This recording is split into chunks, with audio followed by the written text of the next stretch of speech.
Namaste.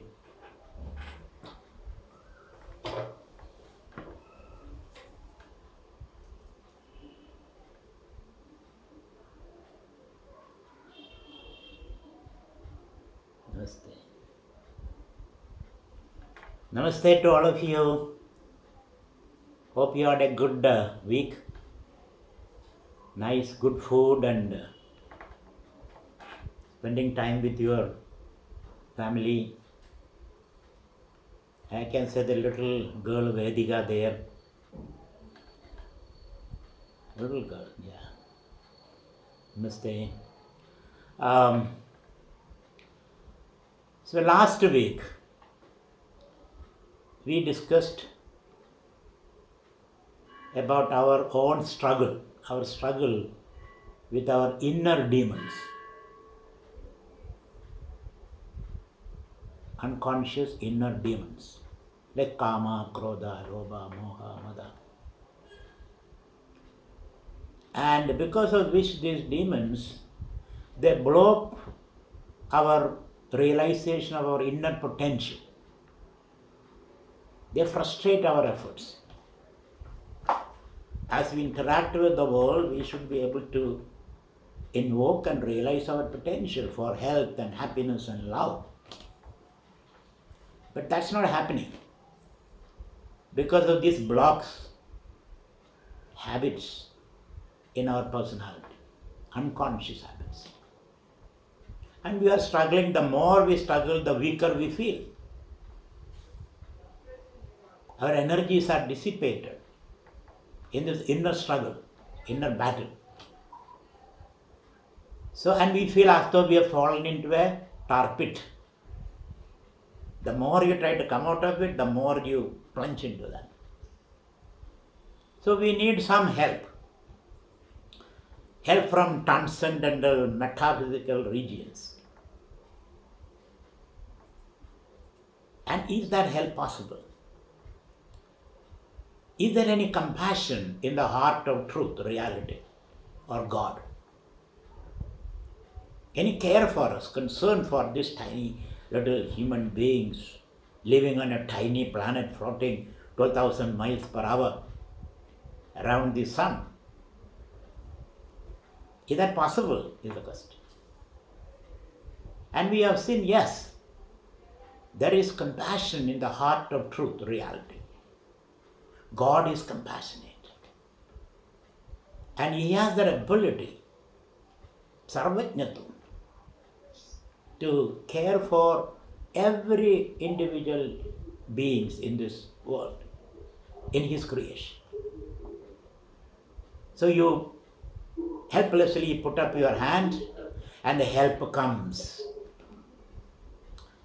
So last session we saw the meaning of hope. Don't give up hope. If you have hope, help shall come. You must wait. Maybe in the wee hours of the morning. You may have to keep a sleepless night in vigil, with great vigil. I'm just being a little poetic and metaphysical as much as I can. Then help will come. If you have the patience and the confidence, help will definitely come. Without your knowledge, without your effort, things will happen, he says, naturally. Everything will fall in place. So the message the last session was, yes, there is help. You have to only have the faith, the shraddha in it. And look for it. Be positive. And help will be there. We don't know from which source it comes, but it will be there. You will be able to finally triumph over these inner demons. Not only that, you can make them friends in your effort. Because your good friends are your worst enemies. You have to convert them, transform them by your faith and patience. So that was the theme the last lecture, last session. So help is available. That was what we were discussing. So have faith in it. Bhagavan said, Sarvadharman parityajya maham ekam sharanam braja aham tvam sarva pabebhya mokshayishyami ma suja. I shall really come to your help. Name bhakta pranashyati. I will not let my devotee to come to a bad lot. Struggles may be there. The path may be very long. And you may have to go through this dark chamber of frustrations. But finally, at the end of the tunnel, there is light. This was the message given by the Lord in the last lecture. We have seen that. And not only that, this help is for even the marginalized people. Who are the marginalized people? One is women. Under the patriarchy, the women are marginalized. Then the Dalits are marginalized. The blacks are marginalized. Even for them, the marginalized people, Pabayoneyaha, Bhagavan says. Pabayoneyaha. Even they have hope.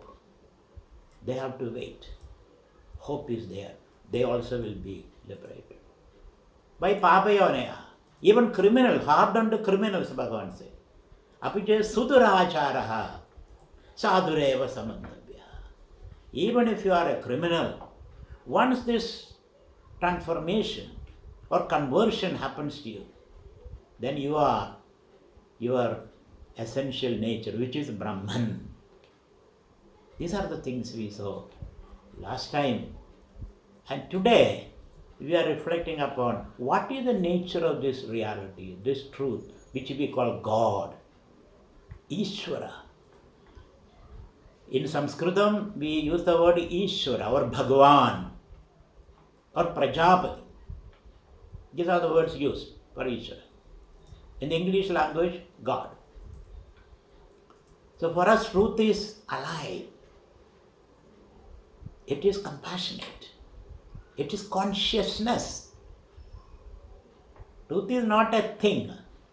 It is consciousness. That is the ground of everything. So we will be discussing the nature of God, the nature of truth. Unfortunately, there is a little crude idea of God, which is popularized by Michelangelo with his frescoes on the Sistine Chapel. God is an old man, must be very, very old, isn't it? Because creation itself is 50 billion years old. So God must be very old. An old man with bushy eyebrows, thick glasses, long hair, flowing tunic, with a scowl, looking at people who are doing papa and punya, evil and good deeds, so that he is ready to punish with a computer because he has to store all this data. And that's the kind of God that generally people think of. That is the imagination in the mind of Michelangelo. And the God touches man and gives him life and all that.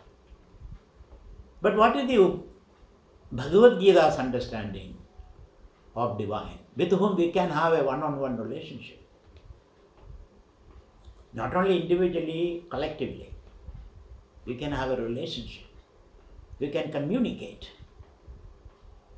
Without it's a wireless communication, I tell you. It's heart-to-heart communication is possible. So what is the nature of this God? From the Bhagavad Gita standpoint. Because we are students of Bhagavad Gita. So very interesting sloga in Bhagavad Gita. So I must draw my data from the Bhagavad Gita slogas. Mainly two from the 13th chapter and the 9th chapter.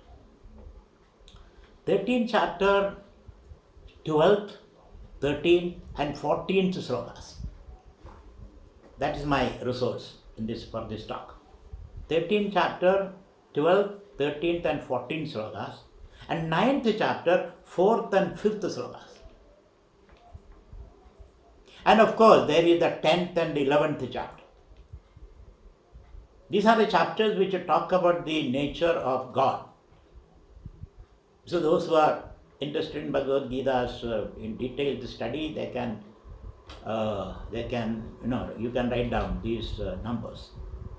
I repeat once again, 13th chapter, 12th, 13th and 14th slokas, 9th chapter, 4th and 5th slokas, and the 10th and 11th chapters.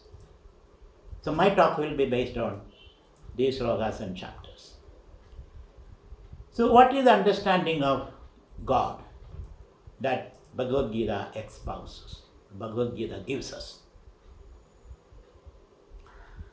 Now, Bhagavad Gita says God is a all-inclusive transcendence. Sorry for using these technical words. God is an all-inclusive transcendence. It transcends the world and pervades the world and lives in every entity in the world. That's how Bhagavad Gita presents the nature of God. It transcends the world. He pervades the world. In his world means his creation, not only just the earth. He pervades the world and he lives in every entity in the world. That's how Bhagavad Gita presents the nature of God, or Ishvara, or Bhagavan, whatever word you want to use. And this all-pervasive, transcendental divinity, or God, can be conceived and contacted in many ways. There are many channels to contact this God. So it can be conceived in many ways. For example, the 11th chapter of Bhagavad Gita reveals God as all-pervasive God. God is in everywhere. The 11th chapter of Bhagavad Gita. In every grain of sand there is God. That's how the 11th chapter presents. So this God, or Ishvara, whom we are worshipping, trying to live in daily contact with, so that we are always inspired, not depressed or agitated or divided, we are inspired. We can live an inspired life if we have the daily contact with this Lord. So, let us try to understand the Bhagavad Gita's idea of God. In a very interesting sloka, the Bhagavad Gita says, Ye yathamam prapadyante tam tadhaiva bhajamyaham. Mama vartmanu vartande manushya partha sarvasha. Bhagavan says, you are free to worship me in any form that you want. You are free to contact me in any manner you want. You are free to contact me for any desires that you want to fulfill. Ye yathamam prapadyante tam tadaiva bhajamyaham. In whichever way you approach me, in the same way I respond to you. If you are talking in Sanskritam, I will respond in Sanskritam. If you talk in English, I will respond to you in English. If you want a cure for a disease, I will help you. If you want the money, I will help you to get that. Look at the liberal attitude. Not in one particular form. In any form, you can worship God. So that sloka is very important. Ye yathamam prapadyante tam tadhaiva bhajamyaham.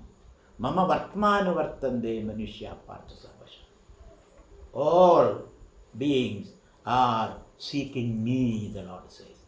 All beings are trying to invoke me in various ways. Even if you strive to make money, it is a way of invoking God. But do it in the right way. If you are trying to study mathematics, you are trying to invoke me. When you do a research, you are trying to invoke me. These are all various ways of invoking God. When you do farming, you are invoking me. That's your way of invoking. So this way Lord is very liberal in the Bhagavad Gita. So let me give you the various dimensions. That's what I call many shades of the divine, many faces of the divine, many language in which the divine speaks. First, let us talk about the mystic idea, experience of God. The mystics. The mystics' experience of God is the truth from which words return. Words cannot reach there.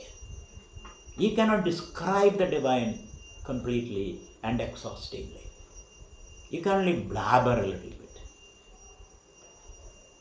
So he says, words retreat from here and thoughts dry up in search for this, because you cannot put the thread of thought to measure divinity. Thoughts dry up, words retreat. This is the mystic experience of God. And there is an explosion of emotions. Your hair stand on their end. And your body become transfixed. And you become speechless. You go pale, the mystics say, when they contemplate upon the magnitude of this divinity. This is the mystic experience of the divine, where they become totally silent. They experience that, what they call the horripilation, goosebumps. And there are many such mystics. They experience the divine in this way. And they organize their life based upon this deep divine experience. Of course, these days, some people take drugs to have this experience. But I am not in favor of that, because drug-induced divinity is only shallow, superficial, and transitory. It doesn't give you a deep, transformative experience. So let's not go that way. So the mystical experience of the divine, which radically transformed the experience. Now there is a philosopher's experience of God. Their contemplative output. The philosophers say that God is the repository of all good qualities that we all are striving to attain or gain. What are those qualities? He says, God is goodness, the ultimate goodness. Shivam, that's our Sanskrit word. God is the ultimate beauty, Sundaram. God is justice, equality, Dharma, Dharmasya Gopta. He is the storehouse of Dharma. And then God is freedom, Swatantra. So these are the values which is in the very heart of the divine, the DNA of the divine, the algorithm of the divine, let me put it that way, or the structure of the divine is constituted of these values. So truth is not a dead thing. Truth is alive. That is the true meaning of being alive. The life that we know of this stimulus and response and biological propagation. That's not the true meaning of life. The true meaning of life means having all these great values. So this is the philosopher's understanding of God. That God is a repository of these great values: goodness, beauty, justice, equality, and freedom. So when we contemplate upon God, these values are unconsciously is developed in us, so that we can live like God on this planet. As we say, Shivam Bhutva Shivam Bhajayet. You have to live like God. These values, to understand what divinity is. Now, so this is the philosopher's idea of God. So this idea is not just a verbal or intellectual, conceptual. These ideas is to be lived in our daily life. So if you are a devotee, you must practice these values. That is the way to experience and contact the divine. Equality, justice, respect for others, respect for nature, respect for animals. And I would put all these values put together: ahimsa. Ahimsa means non-violence. God is the ultimate non-violence, because God includes everything. Sorry for using this pronoun he for God. This is another interesting thing. God can be addressed as he, she, it. God can be worshipped as a child, as a young, robust, young, beautiful, handsome person. God can be worshipped in the form of a she. So, because God is multifarious. If you like to worship God in the form of feminine, there is the Devi form of God, astride on a lion. Or Shiva, another way of worshipping God, who supposedly live in the burial ground, possessing nothing, smearing ashes on his forehead with a begging bowl. That way also you can worship God. That depends upon your sensitivity, your cultural upbringing. Or God can be worshipped as Christ hanging on the cross, nails driven to his body and blood dripping. Where he says, God, they don't know what they are doing. You may worship God in that form also. Or like the Muslims, Islam, where they see God as formless. So they worship the book, or a few letters, a few mantras. So the Bhagavad Gita, God is very democratic. True democracy, including everything, including everybody. So there is a philosopher's God. So how do we worship that God? By practicing these values: freedom, justice, equality, respect, non-violence. Non-violence means you respect everybody as they are. You don't need them to change, so that you can be what you want to be. You can choose to be whatever you want. So it's a pluralistic spirit that Bhagavad Gita talks about.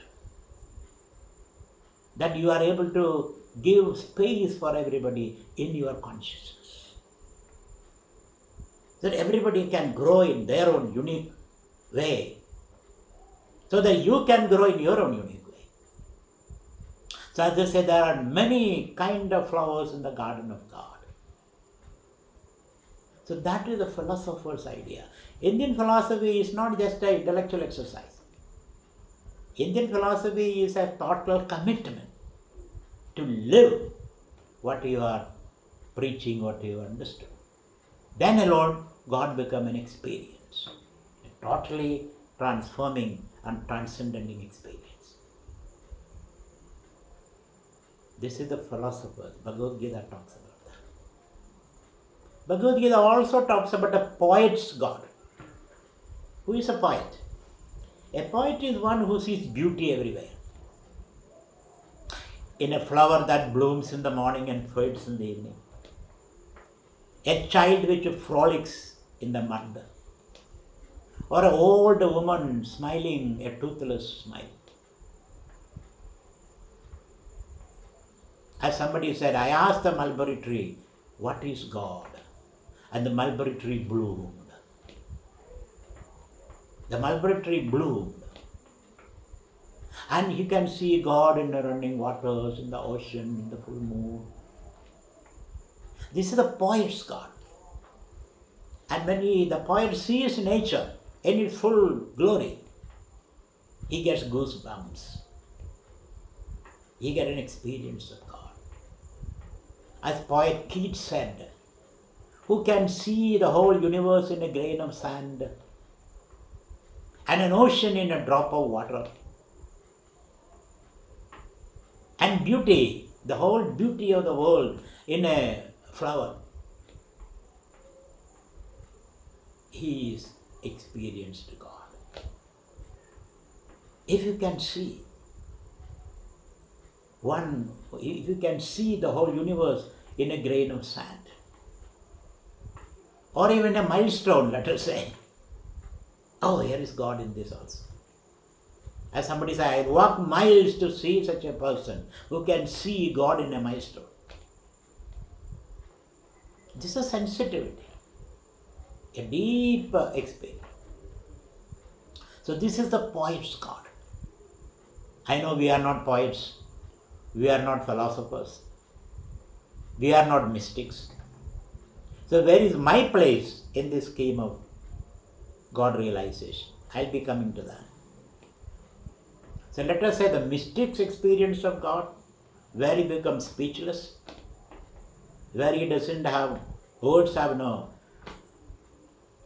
play, they have no, words cannot express this divine, or thoughts cannot reach there. So the mystic becomes totally silent. It's like between two lovers. When they are in deep embrace, there is total silence. What they may say is only certain meaningless murmurings, blabberings. In deep embrace, there is no words at all. They don't see anything. The whole universe gets reduced into this space of embrace. There's nothing else. So, a mystic God, a philosopher's God, a poet's God. In the 10th chapter of Bhagavad Gita, you see a poet's God. So you can see God in a peepal tree, you can see God in a river, you can see God in the sunrise, you can see God in the moonrise. You can see wherever you go, you have the experience of the divine. That's a state of mind, a deep contemplative state of mind, the poet's God. Now we have, let's say, the logician's God. The logician's God. What does the logician talk? Logical people. For them, God is the first principle or the causeless cause. God is the first cause of everything. That is how logicians think in terms of cause and effect.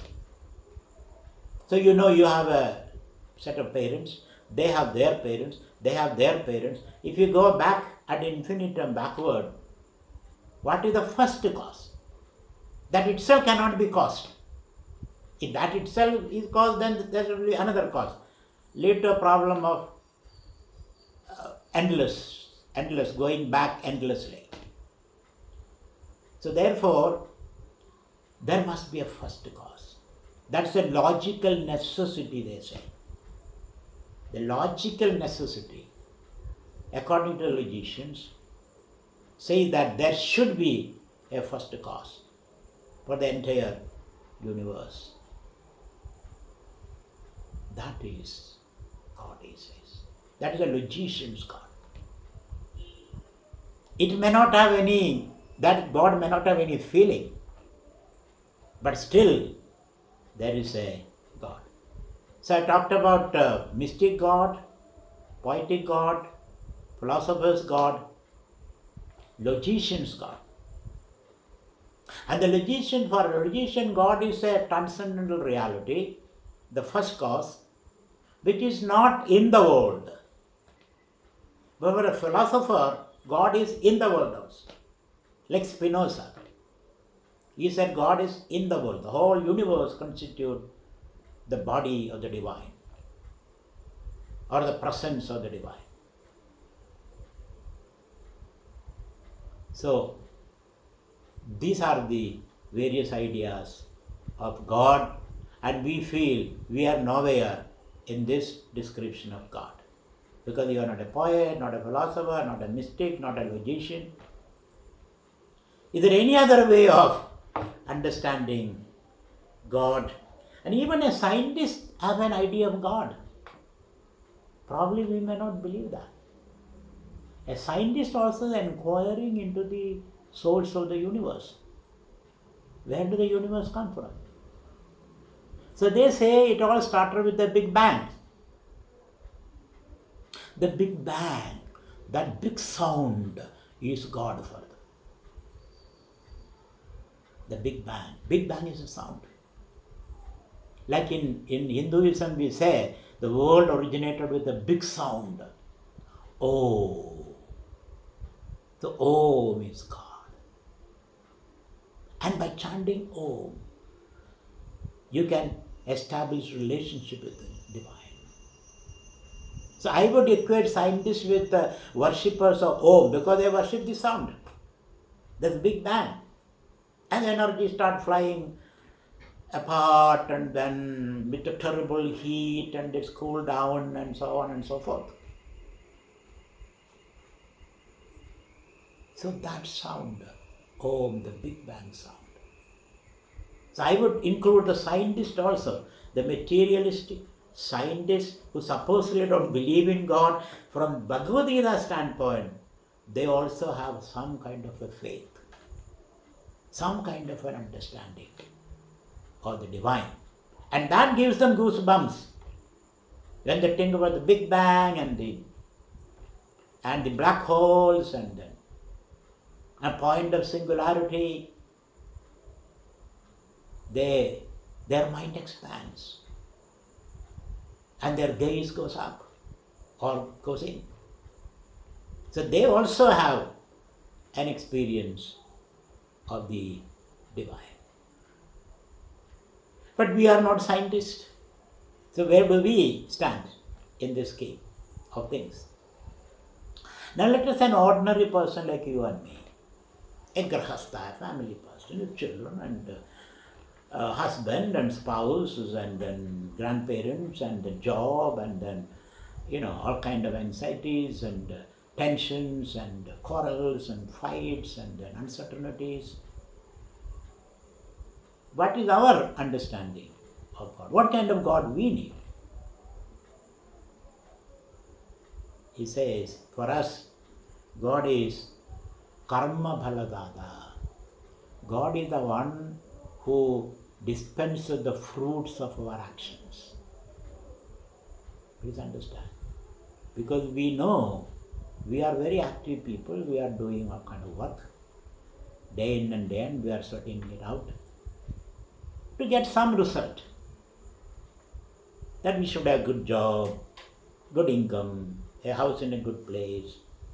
So with these desires in mind, or good children, with these desires in mind we work. But we know the outcome of our work is not in our hand. Because there are many variables that influence the outcome of my work, over which I have no control. So we are always anxious. What will happen? What will happen? What will happen? Kya hoga? Kya hoga? As a householder, As someone living in the forest, no family, nothing, no investment, no job, then that's a different question. But as householder, you have all these anxieties. You're worried about your children, you're worried about your spouse, you are worried about your income, you are worried about your job, we are worried about the coronavirus, we are worried about Trump, we are worried about next election. Isn't it? There are a lot of worries. We don't get any sleep. So, and then we are doing something to change things, thinking that everything is under our control. But the truth is, you have the freedom to work, to make your choices, but you have no freedom to control the outcome of your work. Karmanye vadhigaraste ma bhaleshu kadachana ma karma bhalahe durbho ma desam gosta dharmani. You may choose what to do, but you have no freedom choice over what should be the outcome of your work. This understanding is a divine understanding. And we say the outcome of our work in God's hand. It is not in my hand. So we accept God as the dispenser of the fruits of our actions. We have not seen that God, but from the result, we understand there is some other power who has control over the processes of my actions, how my actions unfold. So in Bhagavad Gita says, God is karma bhala dada. And whatever outcome comes, I am ready to accept it as a gift from God. This is how you experience God there. God is to be experienced. So I take the outcome as a gift from God and see what message is there. God is trying to give it to me. What is the message? For example, I was running to the bus stand to catch the bus and I fall down and I break my knee. The outcome I wanted, I must reach my office. But what outcome did I get? That I fell down and broke my knee. And instead of the office, I am in the hospital. This is what has given to me. God has given to me. And I accept that. I accept that. Maybe God wants me to take some rest. Because I have been furiously active, tirelessly active. God wants me to take a rest. That message, I have to read a meaning, a message into what happens. Though apparently it is unacceptable to me because this is not what I wanted. But I accept. So this acceptance of your outcome of your work, over which you have no control, is a way of connecting with this Lord. This is how I try to connect, communicate with this, with the divine. So he is karma bhala dada. This is a Sanskrit word. He is the one who dispenses the fruits of your work. And by accepting that, I get a deep experience of the divine. If I fight with that, then I become a very shallow person. Then I become sick. And when I am sick, I am away from this divine. So that is one understanding. This you and I can accept it. You don't have to read many books for this. This is a simple reality which we can accept. So the Bhagavad Gita accepts God as the karma bhala dada. And also, he is bhayatrada, abad bandhava. God is the one who can remove the fear from your heart about the future.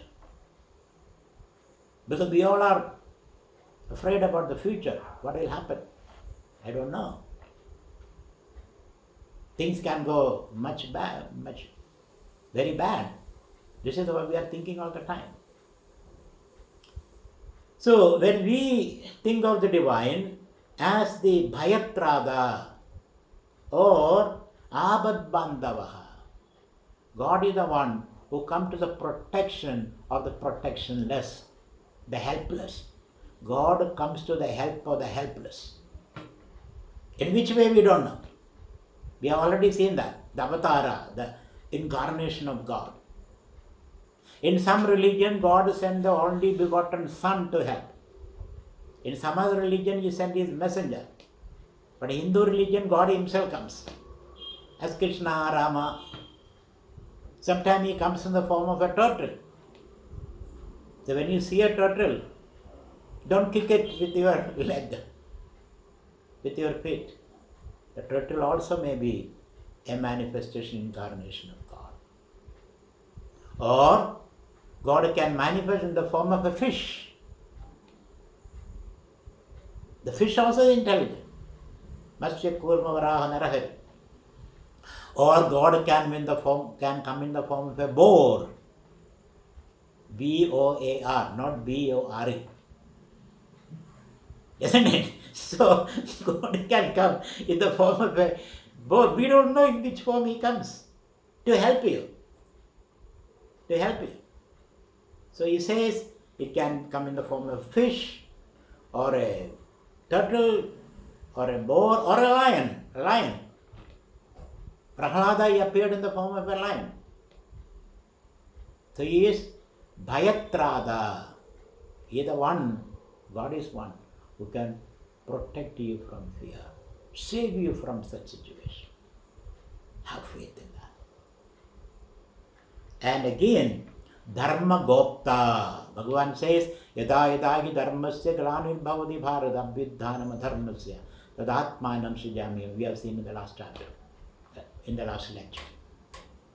He is the one who protects dharma. People who walk the path of righteousness, God comes to your protection. You need that faith. You need some patience to understand that. So, and in the Bhagavad Gita 11th chapter, Arjuna asked Krishna, can you show me your real form? And Krishna expands and encompasses the whole universe. Arjuna got scared. If this is your real form. Because when God expands and encompasses the whole universe, Arjuna could see Osama bin Laden there, Trump there, Xi Jinping there, and the conflict between India and China there. He could see everything. This is very scary for me. So, when God expands and encompasses everything, the past, the present and future, enemies and friends, because where else can they go? They have to be in the space of God. You saw everything there, good people, bad people, children, old people, animals, dinosaurs. You saw everything in that. Because that is the truth. God doesn't discriminate. So this was too much for Arjuna's limited brain. Arjuna thinks in terms of binaries, this and that. Either you are my friend or you are my enemy. There is nothing, no middle space. After all, he is a warrior. 1, 2, 3, shoot. So, when the Lord showed him the Vishwarupa, and this gives you this understanding that your enemy also is in the space of God. People whom you dislike is in the space of God. That can help you create win-win situations. That gives an attitude of negotiation. Let us negotiate, let us discuss, let us sort it out. After all, we believe everybody is Brahman. Everybody is divine. Problems are only superficial. Solutions are deep. So when this form was shown to Arjuna, God said, this is my form. And God also said, I am Kalosmi Logatshaivrus Pravattaha. I am the mighty time. Everything is in time. See, another understanding of God. God is time. God is space. God is breath. So if you take a deep breath every day, there you are connecting with the God. That's all what you have to do. Take a long deep breath. Is that simple? Yes, it's that simple. Or take a flower. Pluck a flower. Hold it to your heart. And throw it into the space. You are connecting with God. Krishna says, Patram pushpam bhalam toyam yome bhaktya prayashyati tadaham bhaktya bhagradam ashnami prayadatmana. Take a flower and offer. Or take an apple and give to a poor person.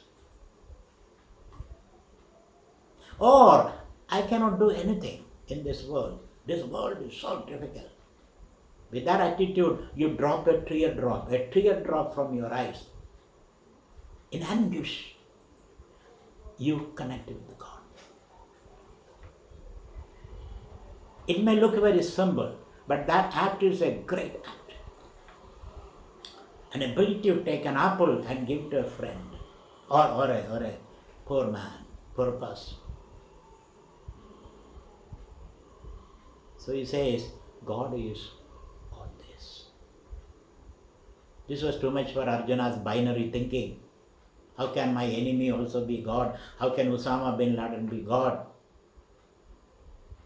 If this is your understanding, if you are questioning, Arjuna said, this is too much for me. Show me your Saumya form, he said. Show me your Saumya form. Pleasant aspect of God. The other thing is Kala, time, in which everything is there. Or space, where everything exists. So for Arjuna's contemplation, Bhagavan says, okay, this is my form. Shangu Chakra Gada Padmaha. God, that beautiful form, holding a discus, holding a flower in the second hand, Gada, a mace in another hand, Shanga, Chakra, Gada, Padmam, Chakra, the discus, the conch. These are all cultural expressions of God. Because these are all very divine things. A conch, it sounded very soothing. A flower, it is very nice to see. A discus and a mace, that God is powerful. Powerful, still compassionate. So that form is given to Arjuna for Arjuna's worship. So Arjuna takes that and daily. This is called Archa Murti. So many Hindus, finally, God is that particular Murti sitting in her puja room. How can God be in my puja room?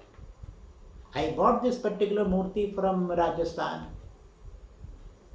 This Murti is made of stone, and I carried it in the back of my car, and I myself installed it.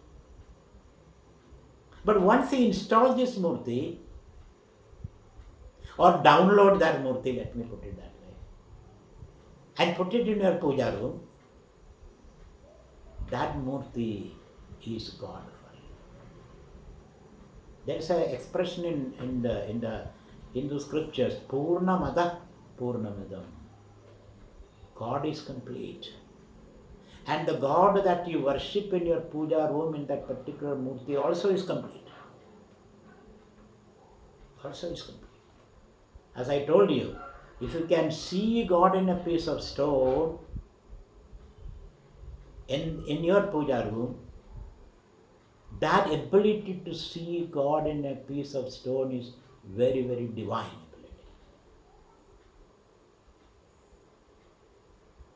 So I put this Murti or this idol in my puja. Please understand, idol worship is not idol worship. It is an ideal worship. You see your ideal in the idol. So thus you can have a daily personal contact with God. Whenever you have a problem or confusion, go to the puja room. Look at this deity. And the deity is so designed, so it represents all great values. Look at this deity. Offer a flower. Clean the place every day. And when you cook, first bring the food and offer to the deity. Then you take it and make it a prasad. Thus, you have a visible form of a deity in your puja room. See, this is the various shades of divinity of God. The mystic's God, the philosopher's God, the poet's God, the logician's God, the scientist's God, an average person's God, you and me. What is an average person's God? He is the one who gives the fruits, dispenses the fruits of my action. He is the one who protects me, God. You can call him he, she, it, whatever you want. And in Hinduism, there is an androgynous concept of God also. God is both male and female in one body. Ardhanarishvara. Or Balakrishna, God is a child. In India, God is sometimes worshipped as a child, Balakrishna. And child evokes the best feelings in you, isn't it? The most noble and sublime feeling is generated by when you see the child. Even if your enemy's child, doesn't matter. You love the child. The child is able to evoke that feeling of love. And God is love, please. So these are the various ways in which we can understand God. Let me quote some slokas from the Bhagavad Gita. The 13th chapter. Nyeyam yattat pravachyami yajñātvā mrudamasmude.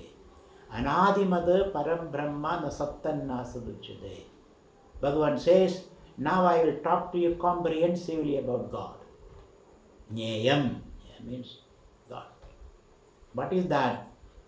It is neither nasattan nasaduchyade. Nyeyam yattat pravachyami yajñātvā mrudamasmude. Contemplating upon this divinity, you feel immortal, fearless, happy, joyous, healthy. What is that? It is neither existence or non-existence. God is neither existence or non-existence. Because these are two categories of thinking, existence, non-existence. For example, is there any elephant in this room? No. It may be somewhere else. It's not here. So non-existent is a vritti, is a thought in your mind. It's a category. It's a thought in your mind. Existence also is a thought in your mind. Yes, there is an elephant in the forest. So these two concepts, categories, are your modifications of mind. And God illumines those two concepts as consciousness. Therefore he says, God is beyond the categories of existence and non-existence. But God is an ontological reality, ontological existence. God is not absolute non-existent. So, Nyeyam yattat pravachyami yajñātvā mrudamasmude anādimad param brahma nasattan nasaduchyade. It is neither existence or non-existence, which are two intellectual categories. Both are illumined by consciousness, and that is God, and that you are. Bhagavad Gita says, that consciousness you are. So consciousness is the ground of the entire universe that we experience. Now Bhagavan says, Krishna says, it is this consciousness which has appeared as the whole universe, which is called Chidvilasam. That consciousness which you are, which I am, which you are, which everybody is, that consciousness appears as the universe. First as Trigunas, then Panchabhutas, and whatnot. So the whole material universe is an appearance, a slight disturbance in consciousness. So Bhagavan says, Vishtabhyaham idam sarvam megamshena sthidam maya. I exist encompassing the whole universe, he said, with an infinitesimal speck of me. Bhagavan says, with an infinitesimal speck of me, I created the whole universe. Isn't it? Scientists say from the point of singularity, the whole universe expands. Infinitesimal speck of me. Scientists also say that 95% of matter is dark. Dark matter. And only a small part is used to create this vast universe. So first is Bhagavan is transcendent, beyond all concepts and beyond all categories, beyond time space. And then he projects himself into the time space continuum as you and I, as this variegated universe. Sarvadah panipadam tada sarvadochi shiromukham sarvada sudiman loge sarvamavrutte tishtati. I have many hands, many legs, many heads, many faces. Your face, my face, your enemy's face, all are faces of God. That's another second understanding. Then he says, Bhagavan says, though I have manifested for the whole universe, I have not exhausted myself. I am unaffected by this manifestation. I am still free. All that happens in me doesn't affect me. I am free. Swatantraha. That's the very core or the very fundamental nature of the Lord. Swatantraha. And you also can be Swatantra, free, provided you have this understanding. At this point we are locked into this body-mind prison. That can come out of that. And then use this body-mind while we are interacting with the world, so that you can explore and express your potential. So sarvadah panipadam tada sarvadokshishiromukam sarvada shrudiman loge sarvamavrutti tishtati sarvendriya gunabhasam sarvendriya vibhajati. Though I am the creator of the world, I am in the world, I am not affected by the world. Like your water is not affected by the waves and the bubbles and the froth and the foam. Though the waves and the bubbles and the froth and the foam is expression in water, the ocean, it is unaffected. Isn't it? Does the water say, I have a backache because these waves are sitting on me? Water doesn't say that. Because the waves are not separate objects sitting on the water. That's why Bhagavan said in the 9th chapter, Maya tadamidam sarvam jagad avyakta murtina. I have no particular form, but I am all this form. These forms are in me, but I am not in them.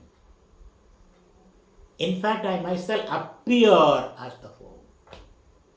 The world is an appearance. Your body-mind is an appearance. And when we have that understanding, you can play in the world without getting affected.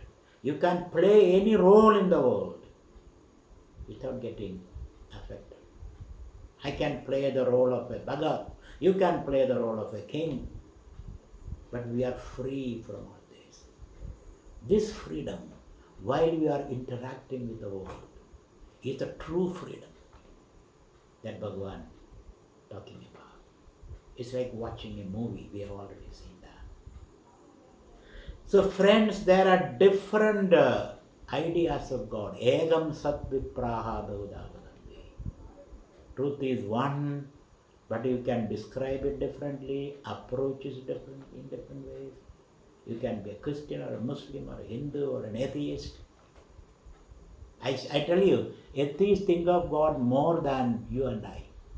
Because they have to denounce God, isn't it? To denounce God, you have to think of God. What are you denouncing? You must think about it. So in this concept of Bhagavad Gita, everybody is in the path of God. Everybody is seeking in their own ways. And ultimately Bhagavan says, everybody will realize their divine nature. Even a hardened criminal will realize their divine nature. So this is the concept of God. It is not your God or my God. It is our God. We may use different words, different images. You may be a Shiva worshipper, I may be a Vishnu worshipper, you may be some other worshipper, but we all are worshipping God in different ways. So we all are children of God. There is only God, there is nothing else. There is only Brahman. Rest are all various incarnations, manifestations of that, including you and I. This is the great, grand concept of the divine in the Bhagavad Gita. So reflect on that and imbibe this understanding. Become a non-violent person. Ahimsa. Ahimsa paramo dharma. This makes you a non-violent person, a respectful person, an inclusive person. And your inclusiveness, your respect, stretches not only towards human beings, but animals, trees, and the entire nature. With this understanding, our next question is that, how do I live in this world with this understanding? So I'll be talking about the guna analysis. Your body, mind, ego complex is made up of gunas. So you have a unique identity. Everyone has a unique identity with a unique mission, a unique purpose. How do you align your unique purpose and mission with the unique purpose and missions of others? So that we can create win-win situation. That will be the theme of my next talk. Analyzing our body, mind, ego complex, the instrument that we use to interact and harvest experience from the world. What is my uniqueness? What is it made of? The guna analysis will be my next theme. Thank you very much. I hope you have some insight about the God described in the Bhagavad Gita. Thank you very much. Hari Om.